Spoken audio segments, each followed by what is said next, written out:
Hello everyone, welcome to my YouTube channel. आज की हमारी कहानी का नाम है आधी धूप आधी छाया। यह कहानी क्लास 2 की बुक से ली गई है। तो क्या कह रहा है यह कहानी, पढ़ते हैं इसे। बीरबल। बीरबल का नाम आप लोगों ने सुना ही होगा। अकबर के दरबार में रहते थे। उनके नवरत्नों में से एक थे। तो बीरबल बादशाह अकबर के दरबार की शोभा थे। एक बार अकबर की बीरबल से किसी बात पर कहा सुनी हो गई, यानी दोनों में कुछ बातें हो गई, मतभेद हो गया। अकबर ने क्रोध में आकर यानी गुस्से में आकर उनसे दरबार से चले जाने को कहा। किनको चले जाने को कहा? बीरबल को। बीरबल दरबार से चल दिए। कोई उन्हें पहचान न ले, इसलिए उन्होंने किसान का वेश धारण कर लिया, यानी किसान का जो वेशभूषा होता है वैसा खुद का भी वेश धारण कर लिया।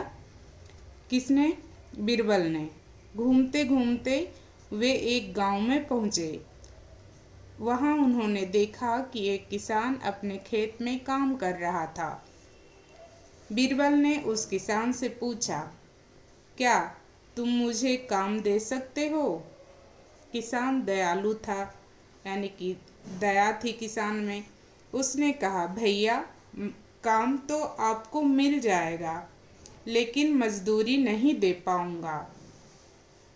यह सुनकर बीरबल ने कहा, नहीं, मुझे मजदूरी नहीं चाहिए, केवल रोटी और ठहरने के लिए स्थान चाहिए। वह तो मैं दे सकता हूँ, चलो मेरे साथ घर चलो। यह कहकर किसान उन्हें अपने घर ले गया। उस दिन से बीरबल किसान के साथ ही रहने लगा। किसान के परिवार वाले उनसे शीघ्र ही यानी जल्दी ही घुल मिल गए। किसान की एक विवाह योग्य कन्या थी, यानी किसान की क्या थी? एक पुत्री थी, बेटी थी। किंतु किसान के पास विवाह करने हेतु पर्याप्त धन नहीं था, यानी उसके पास बहुत ज़्यादा पैसे नहीं थे कि अपनी बेटी का विवाह कर सके, जिस कारण वह किसान चिंतित रहता था, इसलिए वह चिंता में रहता था। बीरबल किसान की मदद करना चाहते थे। इधर बादशाह अकबर का गुस्सा शांत हो गया। उन्हें दरबार में बीरबल की कमी खलने लगी। किसको कमी खलने लगी? अकबर को कमी खलने लगी, यानी कमी महसूस होने लगी बीरबल की। लेकिन बीरबल को कहाँ व कैसे ढूंढा जाए, यह एक समस्या थी। किसके लिए? अकबर के लिए, क्योंकि बीरबल कहाँ चले गए उन्हें नहीं पता था।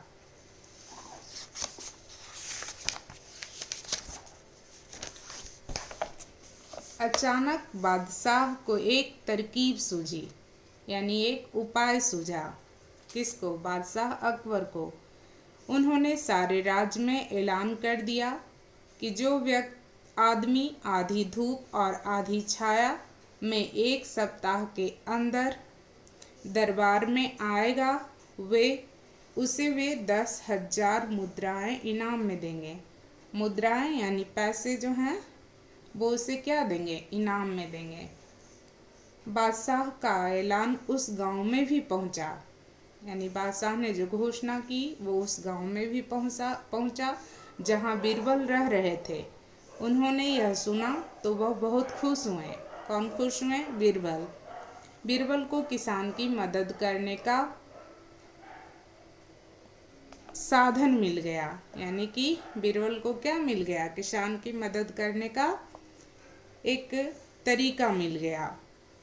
सुबह उठते ही बीरबल ने किसान से कहा, आप सिर पर खाट रखकर बादशाह के दरबार में जाइए।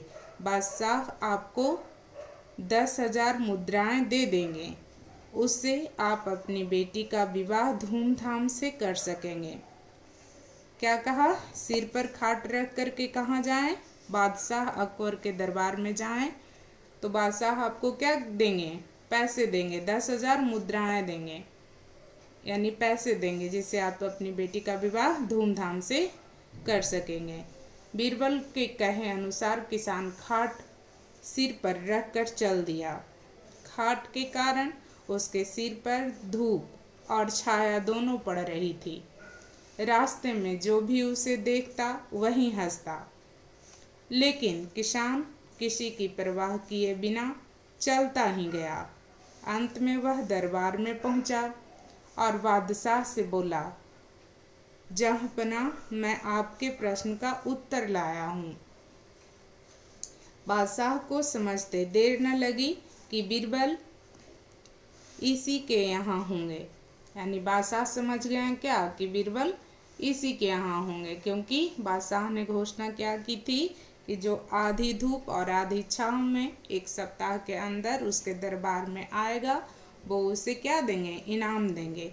तो इस तरह से बीरबल के कहने पे किसान चला गया आधी खाट रख करके। तो वो आधी धूप में भी था, खाट रखे हुए थे, तो और आधी छाँव में भी था। तो बादशाह समझ गए कि क्या है कि बीरबल कहाँ है, इस किसान के पास ही है। उन्होंने किसान को इनाम दिया। इनाम पाकर किसान खुशी खुशी घर लौट आया। इनाम पाकर के किसान कहाँ लौट आया, अपने घर को। अगले दिन अकबर अपने सेनापति के साथ उस गांव में गए और बीरबल को मनाकर सम्मान सहित वापस ले आए। यानी कि बीरबल को मना करके फिर क्या किए अकबर, बादशाह अकबर उस बीरबल को सम्मान सहित अपने दरबार में ले आए, क्योंकि उन्हें पता चल गया कि बीरबल कहाँ है। तो इस तरह से ये बीरबल की और अकबर की कहानी थी, आधी धूप और आधी छाँव। यानी कि बादशाह ने भी अपना दिमाग लगाया बीरबल को खोजने का, और बीरबल ने भी क्या किया, अपना दिमाग लगाया कि चलो एक किसान की मदद हो जाए, जिससे वो अपनी बेटी का विवाह कर सके और उसे पैसे मिल गया। तो इस तरह से अकबर और बीरबल की बहुत सारी कहानियाँ हैं, बहुत मज़ेदार कहानियाँ हैं। इसमें जो दी गई है उस कहानी को यहाँ पे हम लोग पढ़ें। तो कैसी लगी आप लोग को यह कहानी? अच्छी लगी हो तो कमेंट कीजिएगा। धन्यवाद, थैंक यू।